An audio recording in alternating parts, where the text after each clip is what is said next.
Today we're looking at a 1995 1.8 liter no start.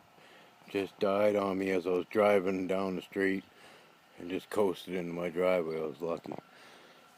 Marked timing belt, it's spinning fine. Marked the bottom pulley belt and it's spinning fine. It's whirling over like there's nothing there.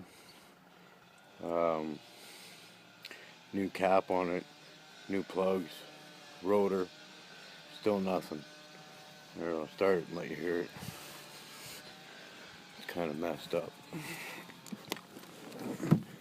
Now with this guy cutting in the background, I don't know if you're gonna freaking hear it. Okay, listen.